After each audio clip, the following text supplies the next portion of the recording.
안녕하십니까. 평생투자 파트너입니다. 2018년 3월 9일입니다. 오늘은 금요일장이고요. 한 주가 마무리되었습니다. 오늘 방송할 내용은 일단은 좋은 이야기가 좀 많이 나왔죠. 일단 시황 이야기를 좀 해보고 그 다음에 이 시황 이야기와 좀 연결해서 장단기 금리 차에 대한 이야기를 좀 해볼게요. 여태까지 뭐 채권 이야기, 금리 이야기, 뭐 이런 이야기를 좀 했는데요. 다른 시각의 하나를 조금 더 하나 얹어 볼게요. 그러니까 이렇게 하나씩 늘려가면서 뭐 공부하신다 생각하시면 좀 좋을 것 같습니다. 그 다음에 세 번째는 이러한 시황 안에서 괜찮다라고 생각하는 업종이라든지 혹은 종목들을 한 몇 개 정도 이야기를 좀 해보겠습니다. 일단 시작을 하면 잠시만요. 일단은 그 코스피 지수를 먼저 한번 보면 코스피 지수를 보면 이게 뭐였지? 예, 잠시만요. 네, 코스피 지수를 먼저 한번 볼게요. 코스피 지수 보면 이게 여기 어제도 한번 설명을 좀 비슷하게 했었는데요. 이제 앞으로 이렇게 좀 하려고 합니다.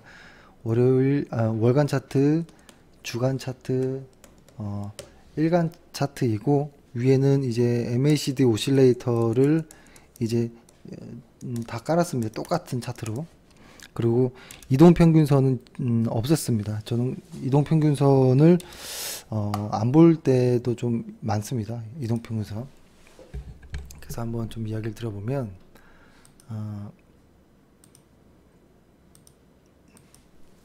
일단 일주일 동안이 마감되었으니까 일주일 동안의 것을 보면 코스피 지수는 2.38 정도가 이제 상승을 했죠. 상승을 하고 그 다음에 코스닥 지수는 0.65 정도, 그죠? 미세하게. 하지만 중요한 것은 일주일간의 어떤 낙폭을 최대한 끌어올리면서 좀 마무리했다라는 것이 좀 눈에 띄고요. 이것이 지금 사실 여기까지만 보더라도 아직은 좋은 마음이 편한 자리의 모습은 아닙니다. 그렇죠? 과거에 예를 들어서 코스닥으로 보면 보통 과거 코스닥의 지수를 보면 지금 이렇게 올라가고 있죠. 그렇죠? 그냥 큼직하게 한 겁니다. 이렇게. 근데 보통 보면은 사람들이 매수를 할 때 코스피도 요런 자리 이 바닥권에서 이렇게 딱 매수를 하려고 하거든요. 근데 그러기는 사실 어렵고요. 그렇게 하는 건 정말 어려운 거고 요 정도만 해도 좋습니다. 이렇게 이런 전고점들을 돌파하는 요런 자리에서 지수가 정말 상승하는구나 라고 좀 마음을 놓을 수는 있고, 요럴 때 시장의 대장주들을 같이 들어가도 되고요. 그 다음에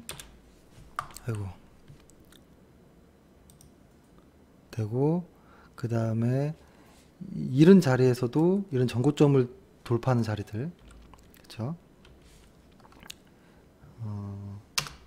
그렇게 하고, 그러니까 이게 보면은 제가 지금 잠시만요.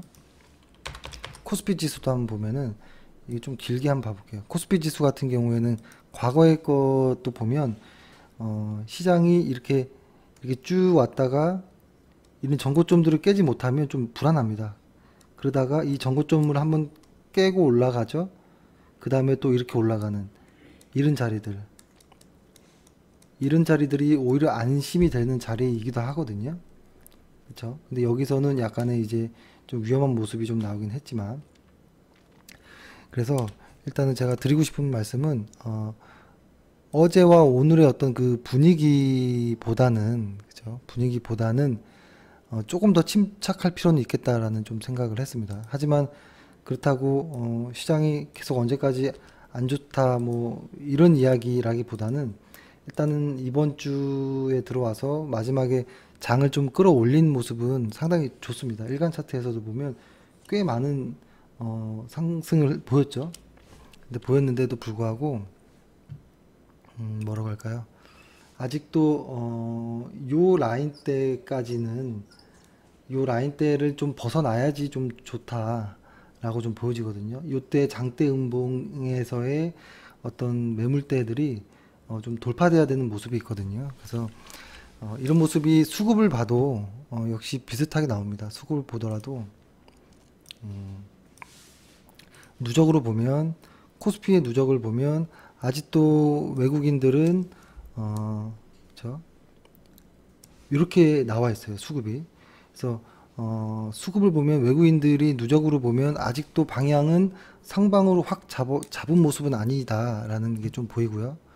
그 다음에 코스닥 같은 경우에도 아직은 바닥권에 있거든요. 코스닥 같은 경우에도 안 보이니까 그려드릴게요. 요 정도예요. 이것이 지금 일로 갈지는 아직 정해진 건 아니에요. 그래서 이번 주에 그 대신에 이제 조금 그나마 다행인 건 뭐냐면 더 이상 빠지지 않았다라는 거, 그것만으로 일단 좀 만족해야 되겠다라는 생각을 합니다. 일단은 더 이상 빠지지 않았다라는 거. 그래서 다음 주에 이번 주의 추세를 이어서 좀 넘어가 준다면 좀 더 상승이 나올 수도 있을까, 이런 희망 정도에 만족하는 게 좋을 것 같고, 저희는 그래도 그 원칙대로 코스닥에서의 그날이 나왔고, 그리고 코스피에서의 또 그날이 나왔다라는 것을 설명 한번 드렸잖아요. 하지만 그래도 언제든 시장은 변할 수 있다라는 것을 생각해 보면 좋을 것 같고요. 근데 여기에서 이제 좀 좋은 이야기가 좀 나왔죠. 그러니까 이게 보통 약간 제가 좀 조심해야 된다라고 하는 것들이, 예전에 보면 이 정치 뉴스와 진짜로 그 경제에 관련한 뉴스는 좀 구분해야 된다라는 이야기를 좀 드렸었거든요. 간혹 이 정치 쪽의 뉴스가 경제 뉴스로 둔갑해서 이렇게 나오는 경우가 있거든요. 그쵸? 근데 지금 나온 뉴스는 분명 정치 뉴스에도 포함이 되지만 경제 뉴스이기도 한 겁니다. 뭐 다들 뉴스 보셔서 알겠지만 그 북한이 비핵화 한다라는 이야기, 원래 시황에서 정치 이야기는 거의 하지 않긴 하는데요. 이거는 조금 해도 되는 느낌이 납니다. 예를 들어서 지금 분위기가 많이 좋아지고 있는데 4월 달에 문재인 대통령과 김정은의 만남, 5월 달에 트럼프와 김정은과의 만남, 그죠? 이때까지의 계속 사실 이런 부분이 언제든 허물어질 수 있기 때문에 조심스럽긴 하지만, 요때까지 만약에 이 단계를 잘 타고 간다면 좋은 호재거리라고 보여집니다. 근데 이것이 저는 적당한 호재거리라기보다는 좀 강력한 호재거리 중에 하나다라고 좀 생각을 합니다. 한국에서 보통 한국의 어떤 디스카운트 요인이라고 많이 하죠. 그러니까 예를 들어서 미국의 PER은 18배인데 한국의 PER은 10배 정도에 그치잖아요. 그러니까 PER이라고 하면은 뭐 얼마나 돈을 버는 거와 그 가치의 그 가격을 이제 매기는 건데, PER이란 거는 제가 예전에 많이 말씀드렸으니까요. 한번 보시면 좋을 것 같고, 미국의 PER과 한국의 PER의 차이가 많이 나는 부분이, 그렇죠? 그러니까 이게 또 이렇게 볼 수 있습니다. 이게 잘못 공부를 하면 PER이 낮으니까 이쪽이 좋다라고 이렇게 보면 이거는 PER 공부를 잘못한 거고요. 이만큼 저평가되어 있다라는 거, 이게 약간 어감은 좀 다르지만 저평가라는 말이 싸서 좋다 이런 느낌이 아니에요. 그러니까 한국의 저평가 디스카운트 되어 있다라는 이런 이야기는 뭐였냐면 지정학적 리스크가 언제나 항상 있었다. 그래서 같은 상황의 조건 안에서도 항상 좀 외국인들의 수급이 조금 약했거나 조금 어떤 프리미엄이 아닌 어떤 디스카운트 되는 어떤 요인들이 좀 많았다라는 건데요. 이거 플러스 배당이라는 거죠. 그러니까 외국인 투자자들이 보기에는 한국은 배당 매력이 좀 적고 언제나 북한에서 미사일을 쏘는 이런 일들이 있었기 때문에 PER이 미국과 막 비교하면 상당히 저평가되어 있는, 그리고 심지어는 뭐 아프리카라든지 이런 쪽 나라들보다도 PER이 낮거든요. 현재 한국은. 그죠? 그래서 이런 이야기, 그러니까 지금 그 북한에서 이런 거죠. 뭐라고 하나요? 미사일을 쏘지만 않겠다라고 해도 사실 아주 좋은 이야기인데 비핵화라는 이야기가 비스무리하게 나오고 있잖아요. 그렇죠? 이것은 상당히 다른 아주 좋은 큰 이슈가 되지 않을까라는 생각을 합니다. 그래서 한국의 디스카운트 요인 중에 하나가 어느 정도 해소되는 국면이다라는 것이고, 배당이라는 부분도 지금 이제 정책적으로 좀 해소하려고 하는 노력도 있잖아요. 그래서 저는 이제는 좀 정당하게 PR을 대우받을 수 있지 않을까, 뭐 이런 생각도 해봅니다. 그래서 근데 요것들이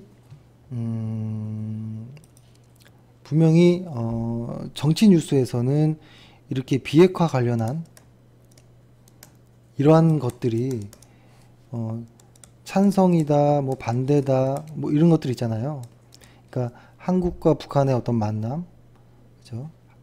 북한과 미국의 만남, 이런 것들을 찬성 반대의 어떤 논리로 볼 필요는 없다라고 봐요. 이런 논리가 정치 논리인 거고요.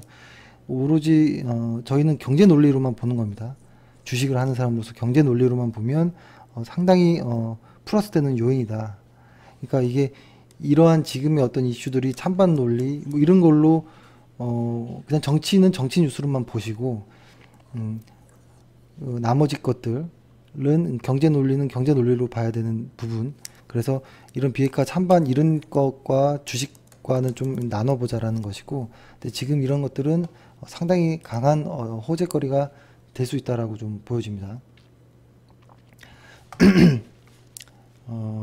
그렇게 되고, 그리고 이제 또 이런 이야기들도 많이 하죠. 트럼프 관련한 이야기들, 트럼프의 어떤 무역 전쟁. 근데 지금 시장은 방향성은 거의 많이 정해져 있는 것 같아요. 어떤 금리의 방향성들, 어떤 물가의 상승 속도, 그러니까 인플레이션의 방향성들, 이런 것들이 시장을 움직인다라고 보는 거고요.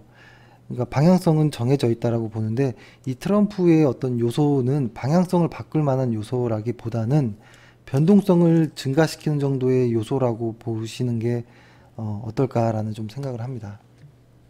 그런 생각을 하고, 그래서 일단은 시황으로 봤을 때는 이번 주에 그나마 많이 회복을 했다. 근데 아직은 회복하려면 좀 멀었다라는 것이고, 아직도 안심할 단계는 아니다 라는 겁니다. 안심할 단계는 아니고 외국인의 수급이 정확히 아직은 상방을 향하고 있지 않다라는 겁니다. 하지만 저희는 지금 원칙대로 매수를 했죠. 매수를 하기 시작했고 지금 주식 비중이 40%까지 올라왔는데요. 이것을 더 늘릴지 말지는 시장을 보면서 좀 해야 될 것 같아요. 시장을 보면서. 그래서 다음 주에도 좀 시장이 좀 회복됐으면 하는 좀 이런 바람이 있습니다. 그래서 오늘 또 하나 또 말씀드릴 내용은 이것을 좀 말씀드리려고 하는데요.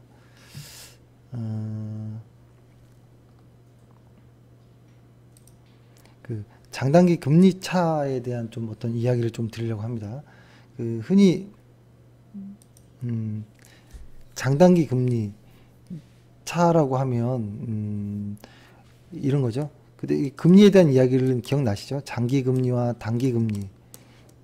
이런 이야기. 그래서 보통 장기 금리와 단기 금리의 어떤 차이를 가지고 경제의 흐름을 예측하는 수단으로 많이 씁니다. 그래서 경기 선행지수 안에 포함되어 있기도 하죠. 근데 이것을 이제 어떻게 많이 표현을 하냐면, 일단 단기 금리는 어떤 경제 상황에 있어서 당장에, 그러니까 단기적인 어떤 당장의 경제 상황에 영향을 많이 미친다라고 보고요. 장기 금리는 미래의 경제 전망까지 반영해서 움직인다, 이런 식으로 좀 많이 보거든요. 그래서 이 장단기 금리 차가 확대되느냐 축소되느냐에 따라서 경기가 좋아진다, 뭐 나빠진다, 이렇게 보는 겁니다. 보통 이런 거죠. 그 뭐라고 할까요? 단기 금리가 예를 들어서 오르고 장기 금리가 만약에 이렇게 떨어지면, 이게 미래에 이거를 설명을 아마 이렇게 하는 게 어떤가라는 생각이 들긴 하는데요. 잠시만요. 조금 더 편하게 얘기를 해보면, 일단 단기 금리는 2년물로 이제 보고, 장기 금리는 10년물짜리를 보는데요. 이 두 개의 차이를 가지고 경제 선행 지표로 활용한다라고 했죠. 왜냐면 일반적으로 보면 장기 금리가 당연히 높겠죠. 일반적으로. 그렇죠? 돈을 2년 맡기고 받는 거랑 10년 맡기고 받는 거랑 생각해 보면, 오랫동안 내가 써야 되는 돈을 참고 무언가에게 빌려줬을 때 그 보상이 더 커야 되잖아요. 그래서 일반적으로 장기 금리가 높거든요. 근데 보통, 근데 그거의 가장 기초는 뭐냐면, 장기적으로 인플레이션이 온다라고 가정했을 때라는 거예요. 그러니까 장기적으로 물가가 상승한다라고 생각했을 때는 당연히 장기 금리가 높은 게 정상인 거죠. 이렇게 될 때는.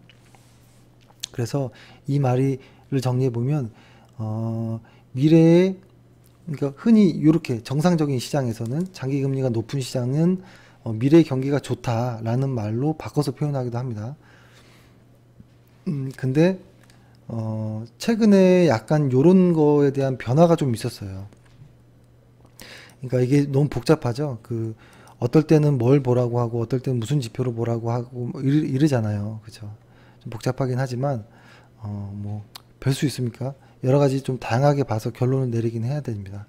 그래서 일단 이걸 보면 뭐냐면, 이 파란색은, 일단 요 밑에 빨간색은, 미국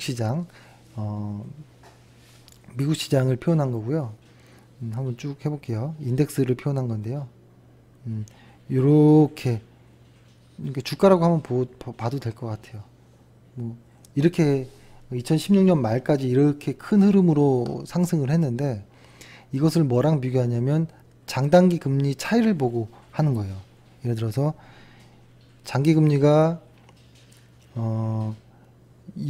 여기 전에는 이렇게 돼 있었습니다. 이렇게 장단기 금리 차이가 이렇게 정상적으로 뭐라고 할까요? 확대되는 국면, 그러니까 역전이 되지 않고 정상적인 국면에서는 이게 보통 이런 모습을 가집니다. 이런 모습들로 이걸 이제 장단기 금리 차이를 보통 이렇게 요럴 때 이런 모습이 정상적인 시장인데요. 보통 이게 거꾸로 단기 금리와 장기 금리가 역전이 되는, 그러니까 단기 금리가 높아진다거나 혹은 장기 금리가 낮아짐으로써 그 스프레드가 좁혀졌을 때는 이게 올라갑니다. 이게 이렇게 올라가는 모습이 나오거든요. 근데 여기는 지금 과거 차트라서 잘 보이지 않는 거고, 잘 보이는 데를 보면 요럴 때 쭉 내려가던 게 바닥을 찍고 이렇게 올라가는 순간 주가는 이게 빠집니다. 여기도 그 역전되는 순간, 금리 차이가 이렇게 올라가는 순간 주가는 빠지는, 이런 모습을 과거에도 쭉 보여왔거든요. 이 말은 뭐냐면, 역전되고 줄어든다라는 이야기는 미래에 그 시장이 좋아지지 않을 거다라는 어떤 이야기입니다. 시장이 좋아지지 않을 거라는 이야기. 그런 이야기인데, 이거 다른 그림을 한번 보여드려 볼게요.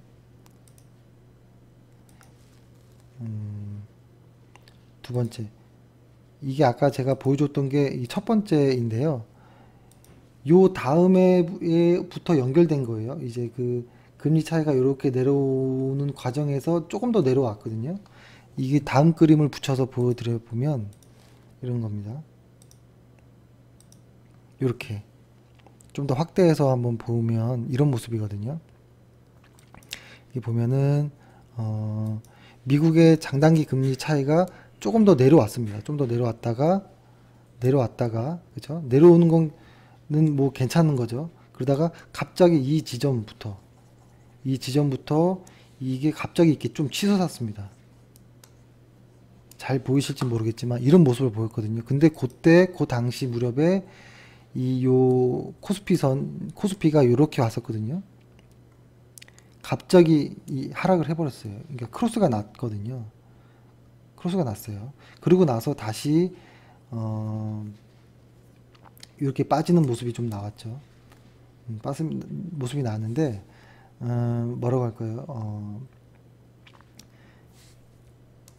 요런 모습이 이제 앞으로는 좀 덜해지지 않을까라는 어떤 이야기들이 좀 있습니다. 그러니까 이게 뭐냐면, 그러니까 요런 모습, 근데 사실 이게 장단기 금리 차이를 맞춘다는 게 사실 상당히 불가능합니다. 그 현장의 현재 그 모습을 보고서 판단하는 거거든요. 예를 들어서 장기 금리와 단기 금리 차이가 미래에는 어떻게 될 거다. 그러니까 주가가 어떻게 움직일 거다라고 예측은 힘든 거고요. 막상 스프레드가 축소되고 보니 됐구나라고 인지하고 주식 물량을 줄인다든지 다시 스프레드가 커진다라고 봤을 때 스프레드가 다시 그러니까 커진다고 봤을 때 주식 비중을 늘린다든지 이렇게 그때그때 맞춰서 움직이는 거거든요. 근데 현재는 그 이후로 이게 내려갈 것이다라고 보는 건데요. 이것도 역시 그때그때 봐야 될 거인 요인 중에 하나긴 합니다. 하나긴 한데, 요런 모습들도 있다라는 거를 좀 말씀드리고 싶은 거예요. 근데 이것의, 결론은 뭐냐면, 이런 거죠. 이게, 그러니까 이게 지금 장단기 금리차가 축소되는 어떤 이런 과정들에서는 금리를 속도감 있게 올릴 수 없다라는 것은 맞는 것 같아요. 그러니까 그 말은 장단기 금리차가 축소됐다라는 것은 시장이 좋지 않다라는 이야기죠. 시장이 좋지 않은데 그러면 물가가 안 오를 건데 금리를 올리긴 힘들다라는 거예요. 금리로 먼저 움직여 버리면 시장은 더 안 좋아질 수 있는 거거든요.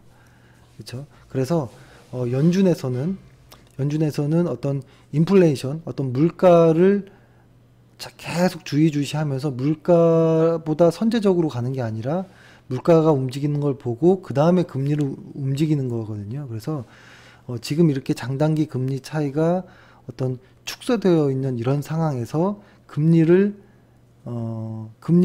자신감 있게 올릴 수는 없을 것 같다라는 이야기입니다. 좀 정리가 제가 잘 말씀 못 드린 것 같은데 앞으로 그러니까 이 장단기 금리차가 이렇게 올라오고 지금은 떨어졌지만 이게 앞으로 이렇게 갈지는 예측은 할 수 없다라는 거 하나는 기본으로 깔지만 이렇게 한번 장단기 금리 차이가 축소되는 과정에서 금리를 마음껏 올릴 수 없다라는 거. 왜냐면 물가를 보면서 올려야 되기 때문에라는 건데 사실 그 말이 뭐냐면 금리를 마음껏 올릴 수 없다라는 그 말을 시장에서는 금융 완화라는 어떤 금융 완화라고 보는 거예요. 그것을. 근데 이것은 어떻게 보면 지수가 움직이는 것을 보면서 이런 이론들을 갖다 붙이는 경우도 있어요. 보통. 그래서 이런 것들이 무슨 의미가 있냐라고 할 수도 있습니다. 하지만 역사적으로 과거에 보면은 장단기 어떤 스프레드에 따라서 주식시장의 변곡점들이 항상 나왔었거든요. 그래서 그런 모습은 중요합니다. 중요하고 꼭 한 번씩 봐야 되는 어떤 지표 중에 하나라고 생각을 합니다. 그래서 일단은 요 정도로 이야기를 했고, 지금 시간이 요 정도 됐네요. 그러면은 이번 주에 들어서 이제 다음 주에 들어서 이제 봐야겠죠. 시장이 좋은 일이 있을까 나쁜 일이 있을까 한번 생각해 보는 겁니다. 근데 일단 그거 역시도 다음 주 돼봐야 알겠지만 어떤 지정학적 리스크라는 것은 좀 해소되는 분위기, 그리고 그런 분위기를 좀 몰아서, 그러니까 무역 전쟁이라는 것은 방향성을 완전히 무역 전쟁으로 방향성이, 시장 큰 전체의 방향성이 달라지진 않는다라는 거. 그리고 이번 주 시장이 선물 옵션 동시 만기를 무사히 지났다라는 거. 그리고 시장이 더 이상 빠지는 게 조금 주춤해졌다라는 정도로 보시고 다음 주를 이해하시면 좋은데, 또 하나 중요한 건 뭐냐면 지정학적 리스크가 해소됨으로써 시장에서는 오늘 중국과의 관계도 더 좋아지지 않을까라고 시장은 보는 것 같아요. 그러다 보니까 오늘 중국 관련한 종목들, 그리고 어떤 뭐 화장품이 대표적인 것 같아요. 화장품 쪽이 그러니까 화장품도 있고 뭐 여러 가지가 있을 수 있는데요. 아무거나를 붙이면 안 되겠죠. 그러니까 최근에 남북 관계가 개선됨에 따라서 그거 관련한 테마주들이 극성이에요, 지금. 이런 거는 안 되는 거고요. 이런 건 안 되고, 실적이 받쳐주는데도 불구하고, 실적이 계속 느는데도 불구하고, 어떤 정치적인 이슈들 때문에 눌려있던 종목들, 그 중에 대표적인 것들이 화장품주가 있습니다. 그 화장품주가 주 중에서는 좀 괜찮은 종목들이 많거든요. 그런 종목들을 이제는 좀 관심 있게 좀 봐야 되지 않을까 라는 생각을 하고요. 일단은 뭐 아모레를 대표적으로 한번 봐볼게요. 아이고, 아모레 퍼시픽을 뭐 대장주라고 볼 수도 있겠죠. 아모레 퍼시픽 같은 경우에는 어떻게 됐나요? 일단 월간 차트를 한번 보도록 하죠. 이렇게 되고, 이때부터 빠졌죠. 주가는 이렇게 여기까지 빠졌죠. 그러고 나서 이 영선을 아직 극복은 하진 못했어요. 근데 거의 다 온 것 같아요, 지금 거의. 근데 이것들이 한참으로 이렇게 빠져 있었는데요, 실적은 이렇게 올라가고 있어요, 얘네들이. 그러니까 화장품주에서 괜찮은 종목들이 많다라는 걸 보시고 화장품주를 좀 눈여겨 보시면 좋겠다라고 좀 생각을 합니다. 원래는 화장품주가 저는 예를 들어서 아모레 퍼시픽으로 한번 봐볼까요? 아모레 지로 저는 요 정도에서 다 갈 줄 알았어요. 그러니까 화장품주가 이렇게 오고서 저는 여기서 이렇게 갈 줄 알았거든요. 여기서 갈 줄 알았는데 여기서 갑자기 시장이 꺾이면서 화장품주들도 눌렸는데요. 시장이 반등이 멈추는 듯 하니까 가장 빠르게 올라가는 애들이 얘네들이었거든요. 그래서 아마 저는 지금의 시장에서 지금 이번 주에 어떤 흐름이 다음 주까지 연결된다면 반드시 화장품 쪽에서의 대장주를 꼭 매수를 해야 된다라고 생각을 합니다. 그 중에서도 좋은 회사들이 많이 있습니다. 많이 있는데요. 한번 몇 개를 한번 이야기를 해볼까요? 이야기를 해보면 잠시만요.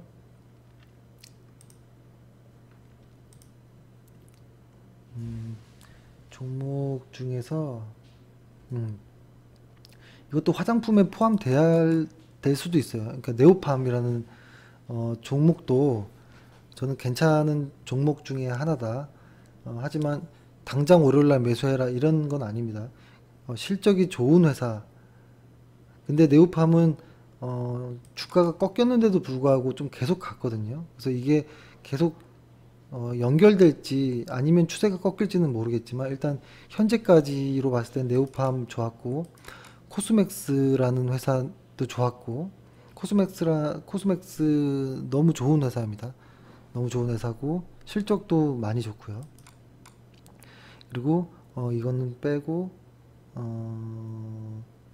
그리고 클리오라는 종목도 좀 눈여겨보는 종목 중에 하나이고, 그 다음에 한국콜마 홀딩스도 괜찮은 회사. 그래서 이걸 한번 정리를 해보면, 네오팜은 좀 고민이에요. 일단 네오팜은 이게 선수가 교체되거나 이럴 수도 있거든요. 그래서 일단은 코스맥스,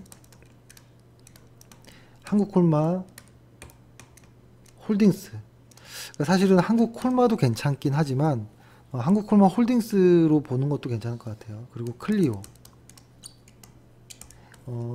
이런 종목까지도 좀 봐줄 수 있겠다라는 생각을 하고요.